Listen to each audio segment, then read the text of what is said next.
আসসালামু আলাইকুম ওরহমতুল্লাহি ওবরাকাতুহ।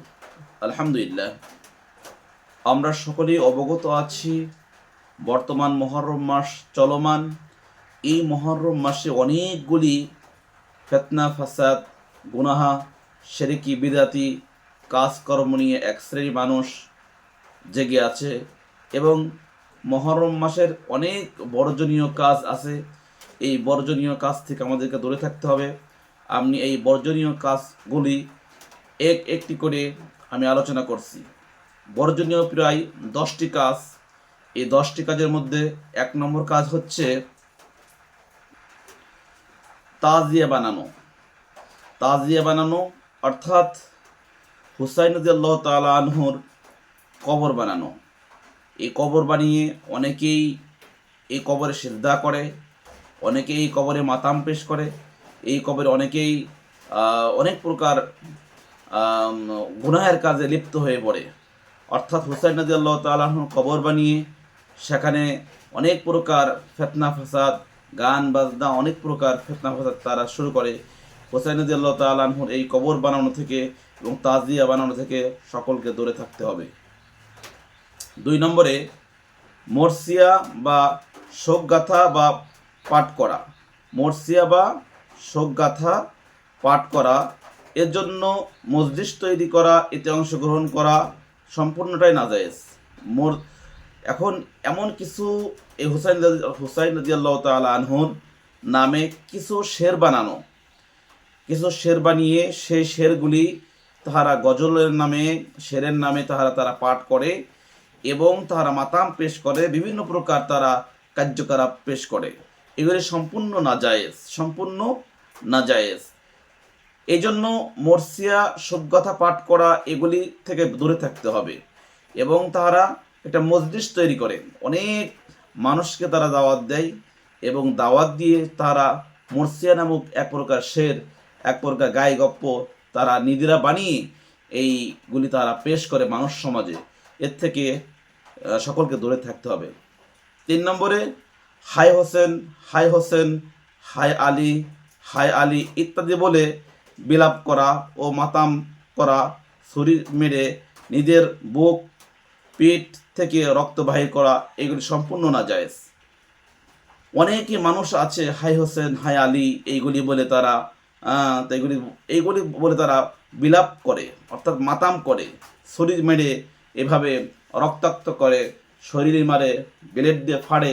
এগুলি সম্পূর্ণ নাজায়েজ, হারাম কাজ। এর থেকে দূরে থাকতে হবে। 4 নম্বরে কারবালার শহীদগণের যারা শহীদ হয়েছেন তাদেরকে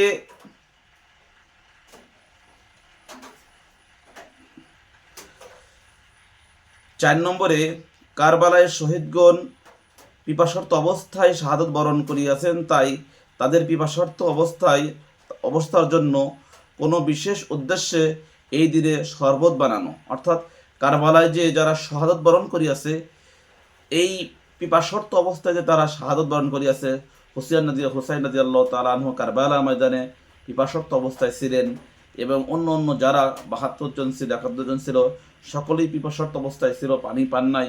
এই উদ্দেশ্য করে নিয়ে বিশেষ এক প্রকার শরবত বানানো এবং শরবত বানিয়ে তাদের নামে মানুষকে খাওয়ানো, এটা সম্পূর্ণ নাজায়েজ। এর থেকে দূরে থাকতে হবে।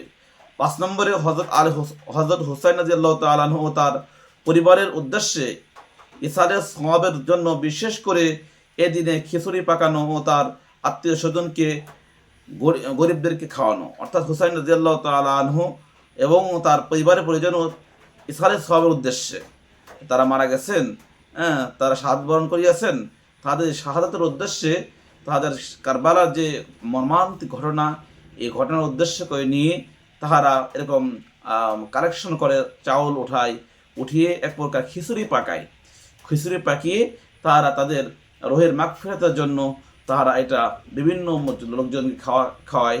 এটা সম্পূর্ণ শরীয়তে নিষেধ।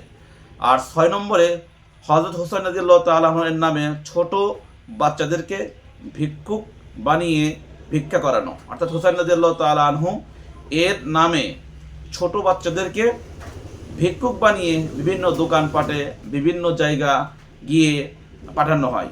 যদি এটা দেখতে চান তো চলে যান গলন্দ দৌলদিয়া ঘাটে, অর্থাৎ দৌলদিয়া ঘাটে এখনই গেলে দেখতে পাবেন এই আশুরার এই প্রথম 10 দিন, অর্থাৎ মহরম মাসের প্রথম 10 দিন যদি গলন্দ ঘাটে যান, দেখবেন যে এক শ্রেণীর 5 জন 7 জন 3 জন 2 জন করে ছোট্ট ছোট্ট বাচ্চারা তার দোকানপাটে যাচ্ছে আর বলতেছে যে মহরমের খরচ দেন।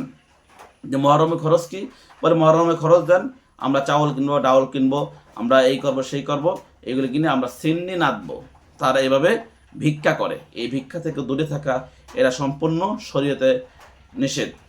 7 নম্বরে তাজিয়ার সাথে ডাক ঢোল ও অন্য অন্য বাদ্যযন্ত্র বাজানো। তাজিয়া মিছিল নামে তারা যে তাজিয়া যে মিছিল করে, সম্মানজনক যে মিছিল করে হুসাইন রাদিয়াল্লাহু তাআলা আনহুর নামে, এই মিছিল তারা ঢাক ঢোল বাজায় এবং এই মিছিলে তারা কি করে অনেক প্রকার বাদ্যযন্ত্র বাজায়। এগুলো ইসলামের সম্পূর্ণ নাজায়েজ, হারাম, নিষিদ্ধ। এরপরে 8 নম্বরে আশুরার দিনের শোক পালন করা। আশুরার দিনে শোক পালন করা, তারা আশুরার দিনে অনেক প্রকার শোক পালন করে, এটা সম্পূর্ণ নাজায়েজ। এরপরে 9 নম্বরে শোক পালন করার উদ্দেশ্য করে করে কালো কাপড় পরা বা সবুজ কাপড় পরে তারা শোক পালন করে।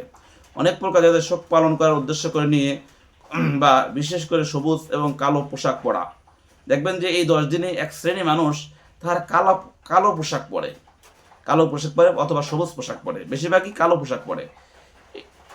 যদি এই মহরমের উদ্দেশ্য করে নিয়ে কারবালা উদ্দেশ্য করে নিয়ে যদি এই কালো পোশাক পরা হয় তাহলে সম্পূর্ণ নাজায়েজ হবে।